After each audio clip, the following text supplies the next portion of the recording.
5 tahun terakhir ini, rezim pemerintahan Joko Widodo telah membuat demokrasi Indonesia semakin suram. Berbagai penelitian oleh para ilmuwan telah dengan terang memiliki kesimpulan yang sama bahwa demokrasi Indonesia mengalami kemunduran. Bahkan sendi-sendi demokrasi telah dirobek. Sejumlah peristiwa empiris telah menunjukkan kebenaran kesimpulan itu melalui praktek kekuasaan yang disebut oleh sejumlah ilmuwan sebagai autocratic legalism.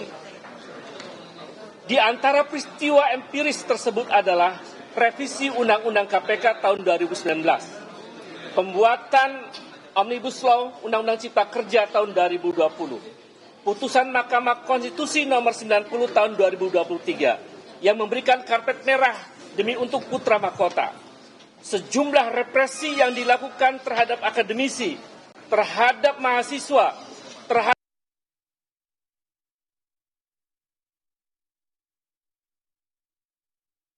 dan lain-lain juga telah terjadi.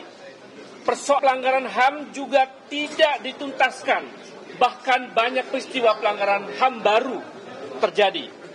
Praktek merusak pemilu melalui cawe-cawe pada pemilu juga terjadi. Beberapa bulan lalu bahkan keluar putusan Mahkamah Agung nomor 23 2024 soal batas usia calon kepala daerah yang juga terlihat untuk karpet adik putra mahkota.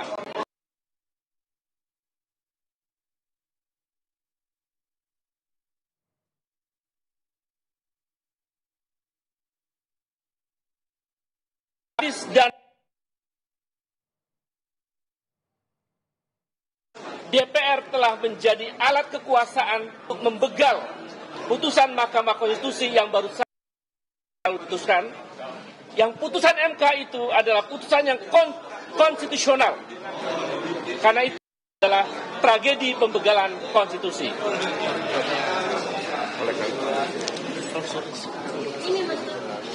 Oleh karena itu, kami, para guru besar, akademisi, aktivis pro-demokrasi, civil society, dan aktivis 98 menyatakan sikap sebagai saat terjadi pelanggaran secara sistematis terhadap konstitusi Undang-Undang Dasar 1945 oleh penguasa yang telah menjalankan kekuasaan secara autokratik, legalisme, dan korup.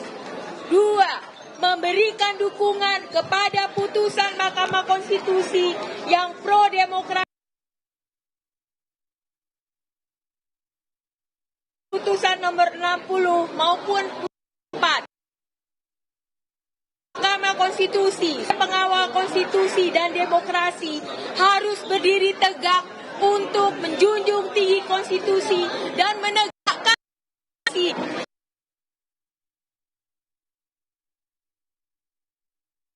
siap terus bergerak demi menyelamatkan demokrasi Republik Indonesia. Demikian pernyataan ini kami buat demi konstitusi dan demokrasi. Jakarta 22 Agustus 2024. Terima kasih.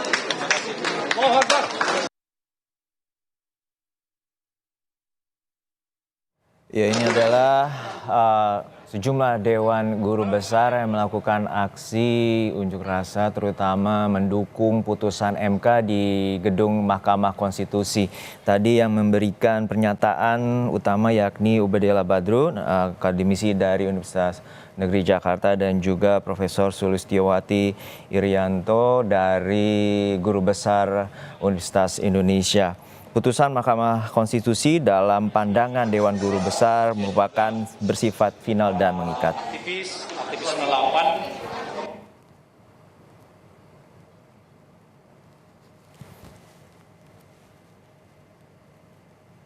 Baik, kita tampaknya mengalami gangguan teknis di gedung Mahkamah Konstitusi. Tadi Dewan Guru Besar dari sejumlah elemen universitas di Indonesia melakukan aksi support moral ya, dorongan bagi Mahkamah Konstitusi terkait dengan putusannya. Baik, kita dengarkan kembali.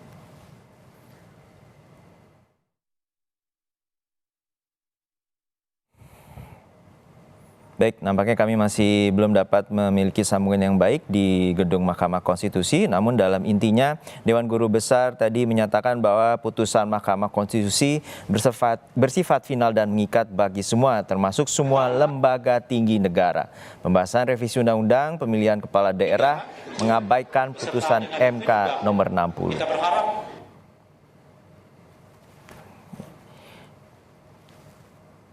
Dan ini sebenarnya putusan MK dinilai oleh Dewan Guru Besar merupakan angin segar bagi demokrasi. Namun sehari berserang, Badan Legislasi DPR justru dinilai mencederai sikap dari kenegarawan yang seharusnya dapat mengakomodir atau mendengarkan aspirasi dari masyarakat.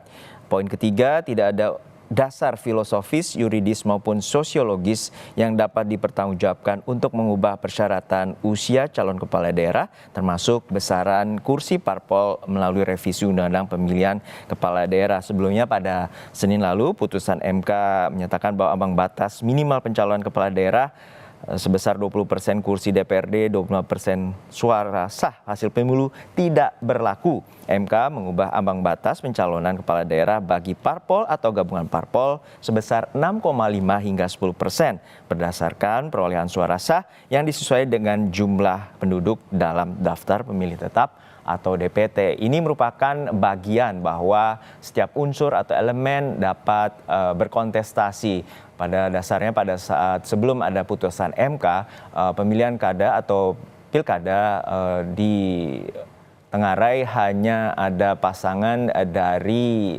calon yang dimajukan oleh Koalisi Indonesia Maju dan juga calon independen. Dan berikutnya juga putusan MK menyatakan bahwa penghitungan syarat usia minimal calon kepala daerah dilakukan sejak KPU menetapkan pasangan calon, bukan sejak calon terpilih dilantik.